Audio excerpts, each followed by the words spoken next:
Hello, good morning, maayong buntag natong tanan, mga kaigsunan. Welcome to God's Mission TV.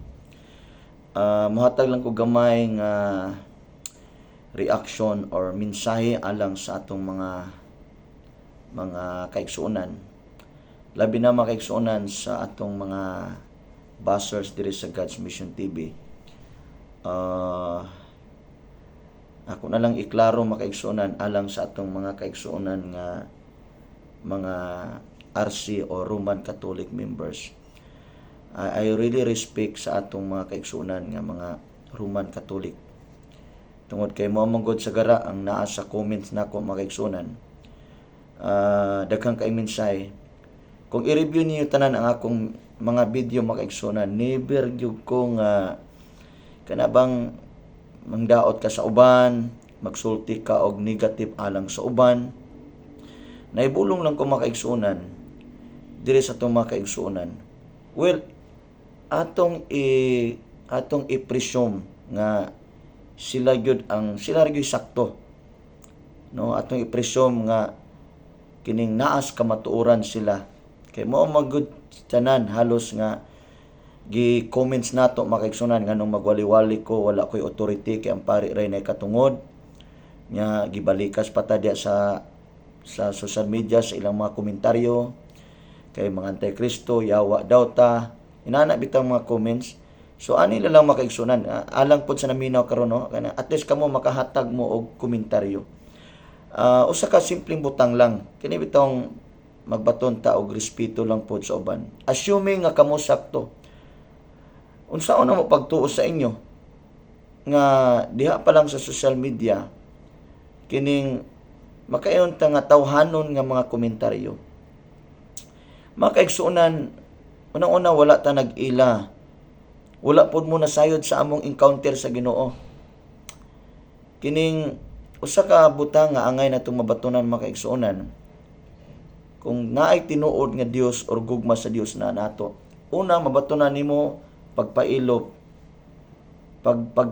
paghigugma sa imong isig ka tao, mo nay pinaka-fundamental, pinaka-basic na mga kaigsunan.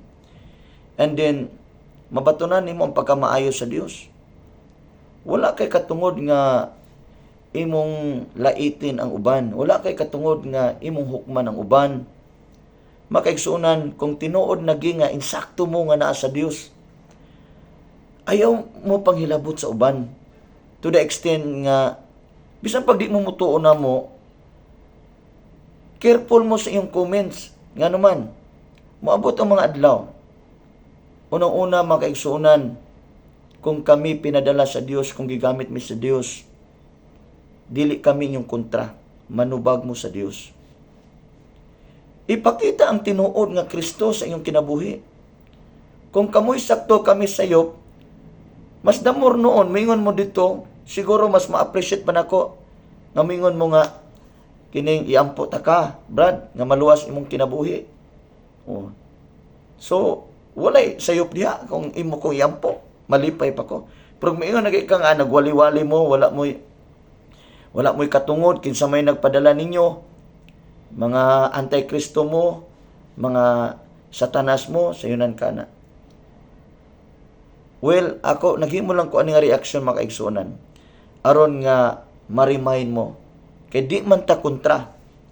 Ang kontra ra nato ang yawa. Ang trabaho sa yawa tighaling o kasamok. Ang trabaho sa yawa to corrupt the mind. Ang trabaho sa yawa makaigsunan pagpanghilabot sa uban, magsultig da utang pulong tungod kay wa say gugmas Ginoo. Wala say pagbati sa uban. Muna trabaho sa yawa. So I'd like to remind you, just be careful unsa imong ipanulti. Ang Bible nagsulti, unsay nasa sulod sa kasing-kasing may mogawa sa baba. Igso ni gala dili ta kontra. Gani yun ang Bible, love your enemy. Kung ako kontra nimo, mahal ako. Kay mo na kabubuton sa Dios. Unsaon nimo pagpakita nga nigugma kanako, ingon nga ako imong kaaway. Nga gali imo man kung hukman, imo man ming hukman. Nga maimperno gyapon mi, sayang ra ang iyong pagwali-wali, maimperno gyapon mo, pangutana, mao ba nay kinayas Ginoo? Mao ba nay nas kasing-kasing sa Ginoo? Wala gali ta hukmi nga kita may angayan hukman. Si Kristo manggali mihural Never manggali siyang nagsulti any negative things against us.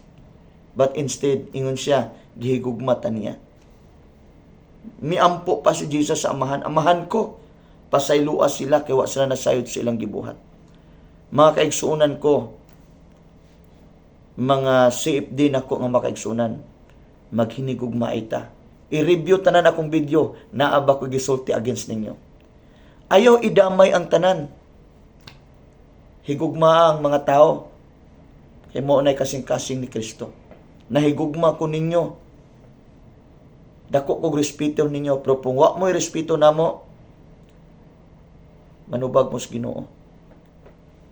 Igso ni gala, karon ng panahon, magtinabagay ta para sa Ebanghelyo. Well, akong gi-appreciate mo. Ngay para ninyo ang inyo yung simbahan tinukod ni Kristo. Ako nang gi-appreciate. Salamat sa Ginoo. Anyway, at the end of the day, muhatag man taghusay dito sa Ginoo. Pasag diimi nga magwali mi, bahalag para sa inyo, wala mi authority. Basta kay para namo personally, we have the authority from God. Muna among pagtuo. Respetuhin na nga pagtuo. Kay magwali gid mi sa gugma sa Ginoo. Bisan saon ninyo og opos namo, dili niyo ni mapugan among kasing-kasing. Humana gibag-o sa Dios among kinabuhi, unsa kamaot among kinabuhi. Naami personal encounter sa Ginoo, wa mo na sayod ana. Wa po ko na sayod ninyo, busa nagrespeto ko ninyo. Nagampo ko para ninyo. So therefore, learn to love one another. And please, pray one another. God bless you, mga kaigsunan. Hinaot ko nga, naibutan niyo siyang kasing-kasing ni, o respeto lang ta. I don't know kung sa iyong reaction na po, I don't know, I respect all your comments. But, one thing I'd like to say, kitang tanan gimahal tas Ginoo way gipili sa Dios. There's no partiality in the eyes of God. Gihigugmat ang tanan sa Ginoo. So mga igsoon ako nga mga Romano Katoliko, iampo mi, kay kami nagampo pud ninyo. Maura na simple lang makaigsunan. Respeto lang kay dili man ta kontra. Hinumdumi usaray kontra nato, maura gyud ang yawa. Balag iyong ginahuna sayop mi. Muna kinahanglan iampo mi ninyo. Iampo mi ninyo. Tungod kay mao na importante maginapo ay kay kami pod masugot mo sa dili makaigsunan mao na among mga pagampo. So tugutan natong ang Ginoo mo'y mamuhat. Ang Dios mo'y atong tugutan. Pinagi siyang Espiritu Santo nga mo konbiktar sa kasing-kasing, mo konbiktar sa sala sa tao. Maura na importante. So salamat sa pagpaminaw. Wala ko anything nga negative against ninyo. Nagrespeto ko ninyo makaigsunan. Gihigugma ko kamo. Muna, salamat na lang po sa inyong mga komentaryo. So, salamat sa pagpaminaw o God bless us all. Bye-bye.